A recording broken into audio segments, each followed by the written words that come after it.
ನಮಸ್ತೆ ರೈತ ಬಂಧುಗಳೇ. ಏನು ರೈತರ ಒಂದು ಕಷ್ಟ ಹೇಗಿದೆ ಅನ್ನುವಂಥದ್ದು ನಮ್ಮ ಪಿರಿಯಾಪಟ್ಟಣ ಭಾಗದ ಹಿರಿಯ ರೈತ ಮುಖಂಡರು ಮತ್ತು ನಮ್ಮ ರೈತ ಸಂಘದ ಗೌರವಾಧ್ಯಕ್ಷರಾದಂಥ ಪಿ ಬಸವನಹಳ್ಳಿಯ ದಿನೇಶ್ ಅಣ್ಣವರ ಒಂದು ಹೊಲಕ್ಕೆ ಬಂದಿದ್ದೀವಿ.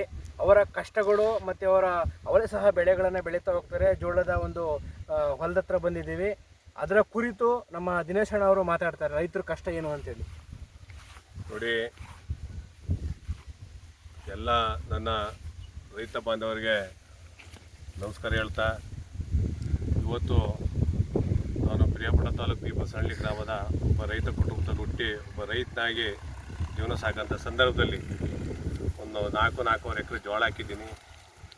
ಈ ಜೋಳ ಪರಿಸ್ಥಿತಿ ನಾವು ಅಂಗಡಿಯಲ್ಲಿ ತಗೊಬಂದು ಜೋಳ ಹಾಕಿದ್ದೀವಿ, ಗೊಬ್ಬರ ಹಾಕಿದ್ದೀವಿ, ಉಳುಮೆ ತುಂಬಿಕೊಟ್ಟಿದ್ದೀವಿ, ಕಾಳು ಕೊಟ್ಟಿದ್ದೀವಿ, ಲಕ್ಷಾಂತರ ರೂಪಾಯಿ ಸಾಲ ಹೊತ್ಕೊಂಡಿದ್ದೀವಿ. ನೀವೇ ನೋಡಿ ಜೋಳ ಯಾವ ಮಟ್ಟಕ್ಕಾಗಿದೆ ಅಂತ. ಇದ್ರ ಬಗ್ಗೆ ಕೃಷಿ ಅಧಿಕಾರಿಗಳು ಏನು ಮಾಡ್ತಾಯಿದ್ದಾರೆ?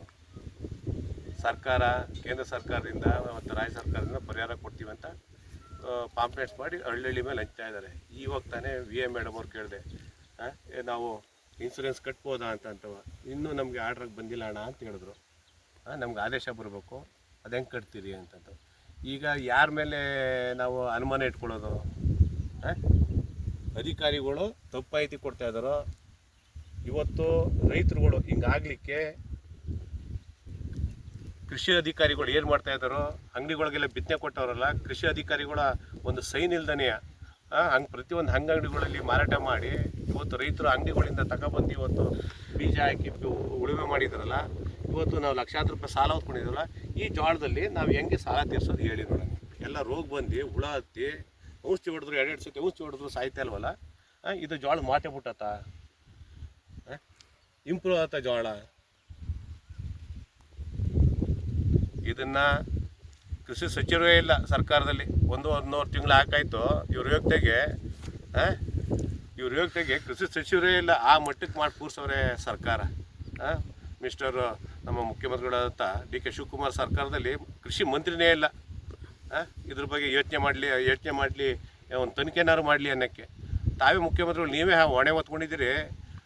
ಗೌರ ಕೊಟ್ಟು ಕೃಷಿ ಅಧಿಕಾರಿಗಳಿಗೆ ಮರ್ಯಾದೆಯಿಂದ ಹೋಗಿ ಭೂಮಿಗಳಿಗೆ ಹೋಗಿ ಜಮೀನುಗಳಿಗೆ ಹೋಗಿ ಪರಿಶೀಲನೆ ಮಾಡಿ ಸೂಕ್ತವಾದಂಥ ಕ್ರಾಪ್ ಸರ್ವೆ ಮಾಡಿ ರೈತರು ಎಲ್ಲಿಂದ ಸಾಲ ತಂದು ಕಟ್ತಾರೆ ಅಂತ ಒಂದು ತೀರ್ಮಾನ ತಗೊಳ್ಳಿ. ನಾವು ಯಾವುದೇ ಕಾರಣದಿಂದೂ ನಾವು ಸುಮ್ಮನೆ ಕೂತ್ಕೊಳ್ಳೋಂಥ ರೈತರಲ್ಲ. ನಿಮ್ಮ ಸರ್ಕಾರಕ್ಕೆ ನಾವು ಮುಖ್ಯ ಆಗೋಂಥ ಕೆಲಸವನ್ನು ಮಾಡ್ತೀವಿ. ಇದು ಒಂದು ಭಾಗ ಆದರೆ ಬನ್ನಿ ಈ ಕಡೆಯಲ್ಲಿ ತೋರಿಸ್ತೀನಿ. ಇದು ಹೊಗೆ ಸೊಪ್ಪು ಮಾಡಿದ್ದೀವಿ. ಒಂದು 7-8 ಎಕರೆ ಹೊಗೆ ಸೊಪ್ಪು ಇದೆ. ಕಷ್ಟಪಟ್ಟು ನಾವು ರೈತರು ಹೊಗೆ ಸೊಪ್ಪು ಬೆಳೆದಿದ್ದೀವಿ. ಈ ವರ್ಷ ಬರಗಾಲ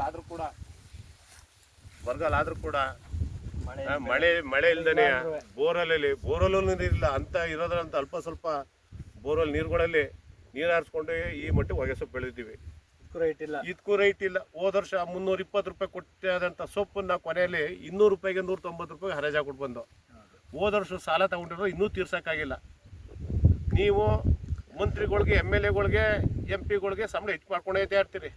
ನೀವು ತಿರ್ಗಾಡ್ತಾರಂಥ ಕಾರ್ ಪೆಟ್ರೋಲು ನಮ್ಮದೇ, ಡೀಸಲು ನಮ್ಮದೇ. ನೀವು ಊಟ ಮಾಡ್ತಿರಲ್ಲ ಅದು ನಮ್ಮದೇ. ನೀವು ಮನೆಗೆ ಗೊತ್ತಿರಲ್ಲ ಹಾಸಿಗೆ, ನಿಮ್ಮ ನೆಟ್ಕೊಳ್ಳೋ ಚಪ್ಪಲಿಯೂ ನಮ್ಮದೇ. ಇಂಥ ಒಂದು ಗದ್ಕಟ್ಟು ಕೂತಿರೋಂಥ ನೀವು MLA MP ಗಳು ರೈತರ ಬಗ್ಗೆ ಯೋಚನೆ ಮಾಡಿರಿ. ಕೇಂದ್ರ ಸರ್ಕಾರ ಕೇಳಿದ್ರು ಒಂದೇ, ನಿಮ್ಮ ರಾಜ್ಯ ಸರ್ಕಾರ ಕೇಳಿದ್ರು ಒಂದೇ. ಇಬ್ಬರು GST ತಗೋತಿದ್ರಿ. 500 ರೂಪಾಯಿ ಹೊಗೆ ಸೊಪ್ಪಲ್ಲಿ ಇಬ್ಬರಿಗೂ GST ಬೇಕು. ತಂಬಾಕು ಮಂಡಳಿಯವರಂತೂ ರೈತರನ್ನ ಹೊಟ್ಟೆ ಹೊಡೆದು ರಕ್ತ ಹೀರಿ ಹಾಳು ಮಾಡಾಕವ್ರೆ. ಪೂರ್ತಿ ಮುಗಿಸಿ ಹಾಕಿದ್ರು ತಂಬಾಕು ಮಂಡಳಿಯವರು. ಅದ್ರ ಜೊತೆಗೆ ನೀವು ಈ ರಾಜಕಾರಣಿಗಳು ನಾವು ಇಲ್ಲಿ ನಿಮ್ಮ 500,000 ಇಸ್ಕೊಂಡು ಯಾಚಕ ಮಾಡ್ಕೊಂಡು ಓಟ್ ಹಾಕಿ ಗೆಲ್ಸಿವಲ್ಲಿ ನೋಡಿ. ನಾವು ಮುಟ್ಟಣ ರೈತರುಗಳು ಒಂದು ಆಸೆ ತೋರಿಸ್ಬಿಟ್ರು. 2,000 ರೂಪಾಯಿ ಅಂತ. ಅಲ್ಲ 5-6 ತಿಂಗಳಾಯಿತು. ಈ ಮೊನ್ನೆ ಎಲ್ಲ 2,000 ರೂಪಾಯಿ ಹಾಕೋದು. Bus charge free. ಗಂಡಸುಗಳು ಕೊಟ್ಟಿಲ್ಲ, ಹೆಂಗಸ್ಗಳು ದೇವಸ್ಥಾನ ಸುತ್ತಾಡೋಗೋಯ್ತು. ಈ ಒಂದು ಆಟಕ್ಕೆ ನೀವು ಮೋಸ ಮಾಡ್ತಾ ಕೂತಿರೋದು ನಿಮ್ಗಳಿಗೋಸ್ಕರ, ತೇವಲ್ಗೋಸ್ಕರ ನಮ್ಮ ರೈತರನ್ನ ಯಾಕೆ ಯಾರು ಮಾಡ್ತಾಯಿದ್ರಿ?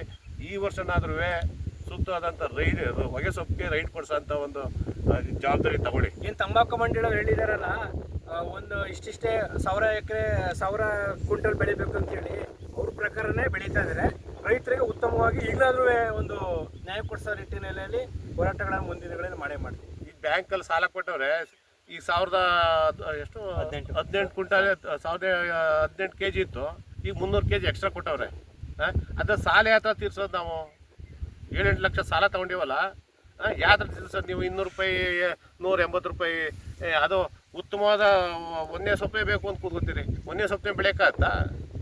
ಈಗ ಅಡಿದೆಲ್ಲ ಬಿಟ್ಬಿಡಿ, ಮಧ್ಯದ ಅಡಿದ ಬಿಟ್ಬಿಟ್ರು ಮಧ್ಯ ತಗೊಂಡು ಯಾವ ಥರ ಸಾಲ ತೀರ್ಸೋದು? ನಿಮಗೆ ಬೋರ್ಡ್ ಇರ್ತವೆ, ಲಕ್ಷಾಂತರ ರೂಪಾಯಿಂದು ಗೊಬ್ಬರ ತಗೊಂಡಿವಿ, ಎಜುಕೇಷನ್ ಲೋನ್ ಅಂತ ತಗೊಂಡಿರ್ತೀವಿ, ಬೇರನ್ಗೆ ರಿಪೇರಿ ಖರ್ಚು ಅಂತ ತಗೊಂಡಿರ್ತೀವಿ. ನಿಮಗೆ ಕಟ್ಟೋದೋ ಇಲ್ಲಿ ಬ್ಯಾಂಕ್ಗೆ ಕಟ್ಟೋದು? ನಾವು ರೈತರು ಸಹ ಸಾಲ ಮಾಡ್ಕೊಂಡು ಕೈ ಸಲ ಅದನ್ನೇ ತೀರ್ಸೋದು? ದಯಮಾಡಿ ನಾವು ಮುಖ್ಯಮಂತ್ರಿಗಳಿಗೂ ಅಷ್ಟೇ, ಕೇಂದ್ರ ಯಾರು ಇದು ಕೇಂದ್ರ ಮಂತ್ರಿಗಳು ಕೃಷಿ ಮಂತ್ರಿಗಳಿಗೆ ಹೇಳೋದು ಅಷ್ಟೇ. ಯಾಕೆಂದ್ರೆ ಎರಡು ನಿಭಾಯಿಸ್ತಾರೆ ಅಂತ ಮುಖ್ಯಮಂತ್ರಿಗಳು, ಕೃಷಿ ಮತ್ತೆ ಮುಖ್ಯಮಂತ್ರಿ ಎರಡೂ ನೀವೇ ನಿಭಾಯಿಸ್ತಾ ಇದ್ದೀರಿ. ದಯವಿಟ್ಟು ರೈತರ ಪರವಾಗಿ ಈ ಸತಿನಾರು ಇರಿ. ಯಾಕೆಂದ್ರೆ ಇನ್ನು ಒಂದು ವರ್ಷ 8 ತಿಂಗಳು ಎಲೆಕ್ಷನ್ ಅದೇ, ನಿಮ್ಗೆ ಕಳಿಸ್ತಾರೆ ಪಾಠವ ರೈತರುಗಳು.